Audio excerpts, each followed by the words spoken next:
Hello, today at Ross Seed and Feed, we're doing Gardener's Corner again. My name is Barbara Chadwick and I am their master gardener here.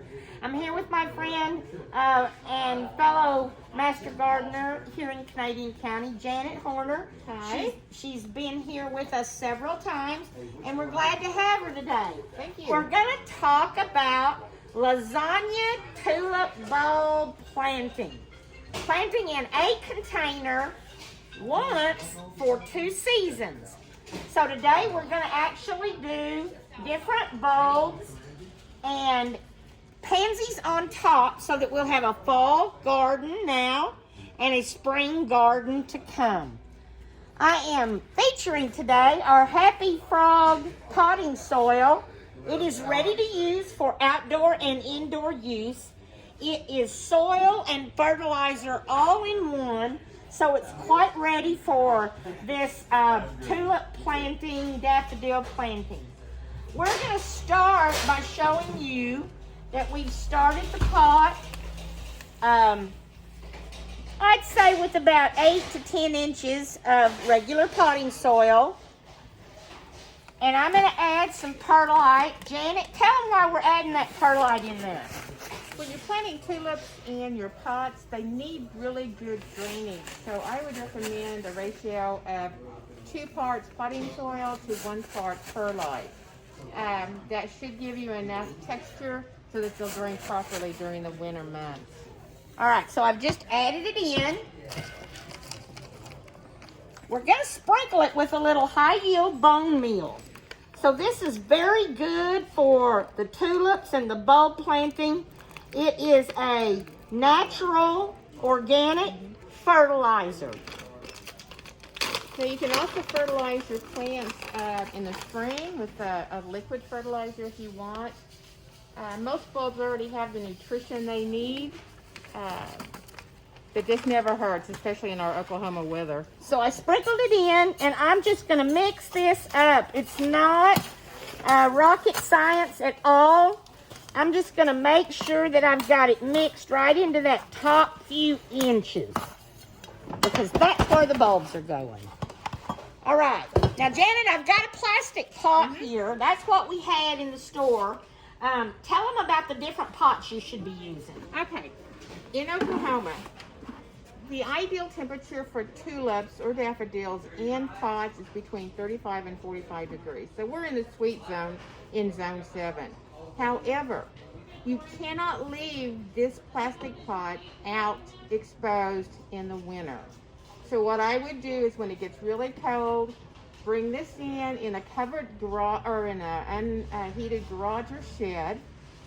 Keep it moist during the winter because the #1 reason tulips die is because they're not kept moist.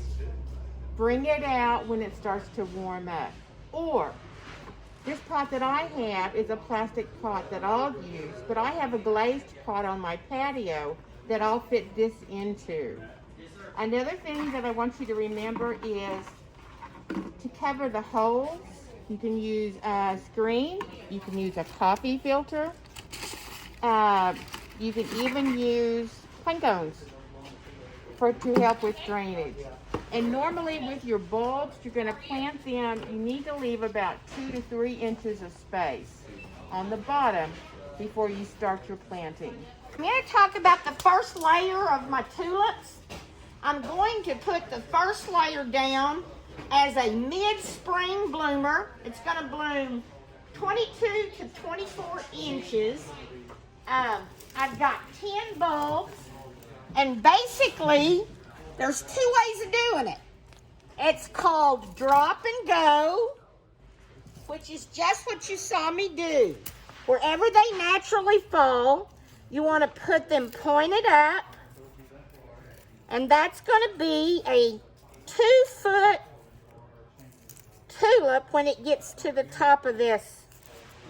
All right, at that point, I'm going to stop,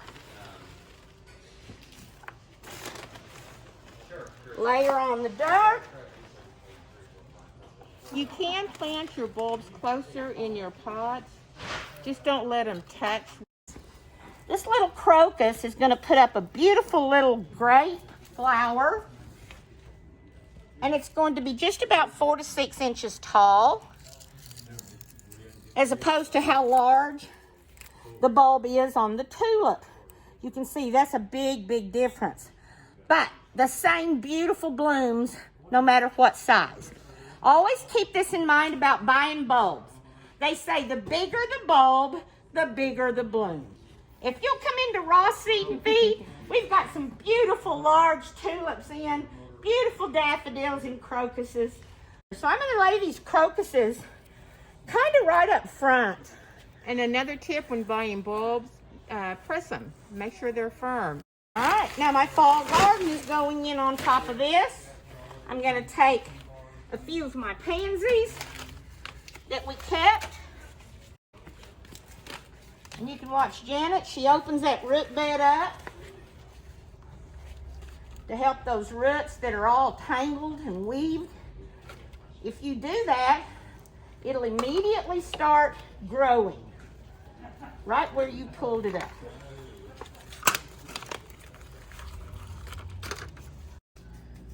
Janet, look at what we've done. Isn't that pretty? Hey, you got to keep it watered.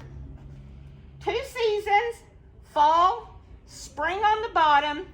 The excitement of just being able to look out the door and watch for these blooms to come tells you that spring is just going to be around the corner.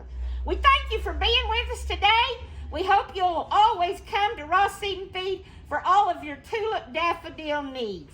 It's time to go wash your hands. Happy gardening. Bye.